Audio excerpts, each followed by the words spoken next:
அன்பர்களை வணங்குகின்றேன். அபிராமி அந்தாதியிலிருந்து ஓர் பாடல். மணியே மணியின் ஒளியே, ஒளிரும் மணி புனைந்த அணியே, அணியும் அணிக்கழகே, அணுகாதவர்க்கு பிணியே, பிணிக்கு மருந்தே, அமரர் பெருவிருந்தே, பணியேன் ஒருவரை நின் பத்மபாதம் பணிந்த பின்னே. மணியே, மாணிக்க மணி போன்றவளே தாயே, மணியின் ஒளியே, மாணிக்க மணி ஒளிர்வது போன்ற ஒளியுடையவளே, ஒளிரும் மணிபுனைந்த அணியே, அந்த மாணிக்க மணிகளையெல்லாம், அந்த ஒளிர்கின்ற மாணிக்க மணிகளையெல்லாம் சேர்த்து அணிகளாக செய்தால் எப்படி ஒளிருமோ அப்படி ஒளிர்கின்ற தாயே, அணியும் அணிக்கு அழகே, அப்படி ஒளிர்கின்ற மாணிக்க மணி அணிகலனை அணிந்து அந்த அணிகலனுக்கு சிறப்பு சேர்க்கின்ற வகையிலே அணியும் அணிக்கு அழகாக இருப்பவளே, அணியும் அணிக்கு அழகே,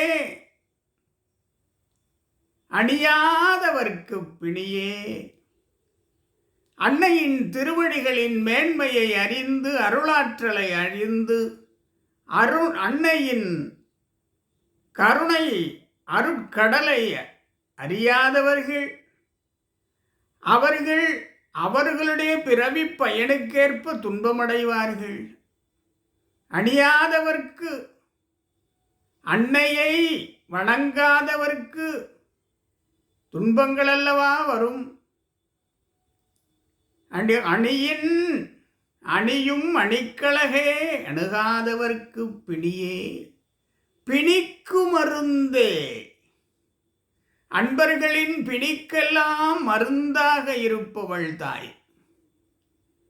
அது உடற்பிணியாக இருந்தாலும் சரி, மனப்பிணியாக இருந்தாலும் சரி, மனத்திலே இருக்கின்ற இருளினை நீக்குகின்ற பேரொளி அபிராமி அன்னை. அனைத்து பிணிகளுக்கும் மருந்தாக இருப்பவள் அவளுடைய அருளாற்றலினாலே பிணிகளெல்லாம் நீங்கும்.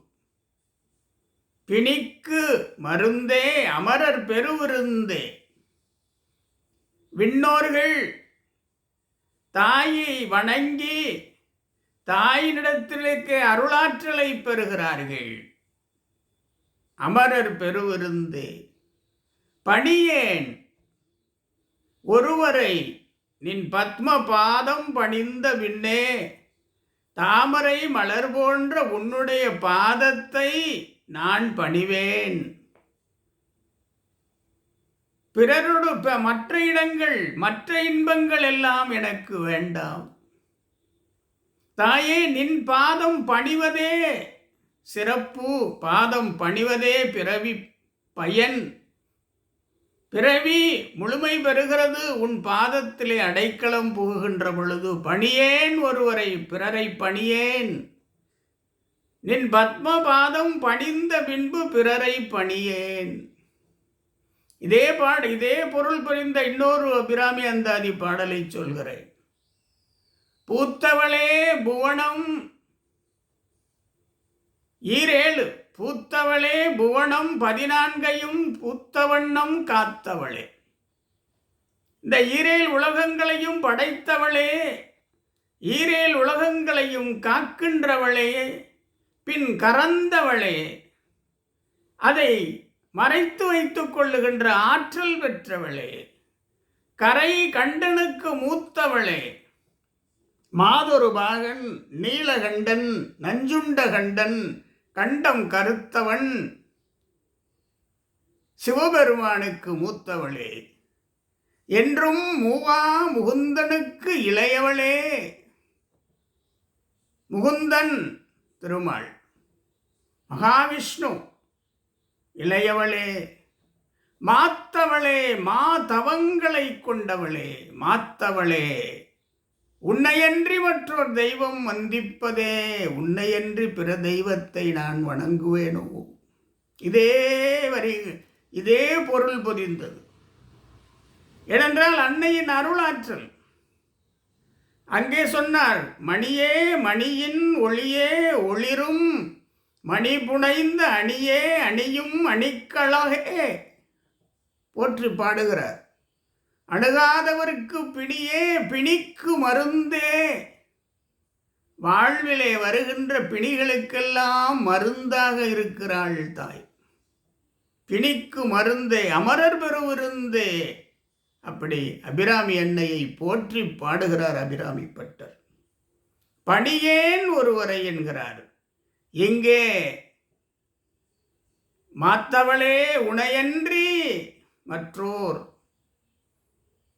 ஆக அபிராமி அன்னையை வணங்குவதும் அபிராமி அன்னையின் திருவடிகளில் அடைக்கலமாகி இருப்பதும் நமது பிறவி, நாம் பிறவி பெற்றதற்கான பிறவி பயன் எய்துகிறோம். அன்னையின் திருவடிகளில் அடைக்கலமாக இருப்பது பிறவி பயன் எய்துகிறோம். அனைத்துமாக இருக்கிறாள் அபிராமி அன்னை. முதல் பாடலிலே அபிராமி பற்று சொல்வார் அல்லவா, உதிக்கின்ற செங்கதிர் உச்சி திலகம் உணருடையோர் சொல்வார் அல்லவா. இரண்டாவது பாடலும் சொல்வார் அல்லவா, அது வழித்துணையே என்று முடியும். திரும்ப இங்கே தொடங்குகின்ற பொழுது துணையாக இருப்பாள், பெற்ற தாயாக இருப்பாள், என்றும் நாம் தொழும் தெய்வமாக இருப்பாள். அன்னை அன்பர்களுக்கு அரணாக இருப்பாள்.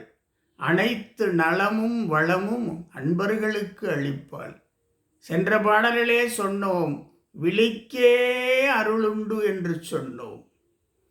தனம் தரும் அனைத்து செல்வமும் தரும் அபிராமின் கடைக்கண்களே என்று நாம் பாடலை விரித்து பேசினோம்.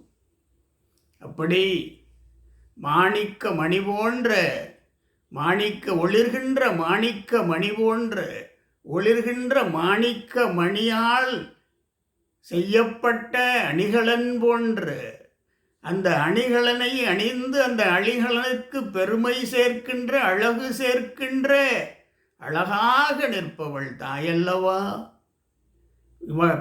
பிறவி பிணி, வாழ்வில் ஏற்படுகின்ற பிணி அனைத்தையும் தீர்ப்பவள் தாயல்லவா, அபிராமி அன்னை அல்லவா.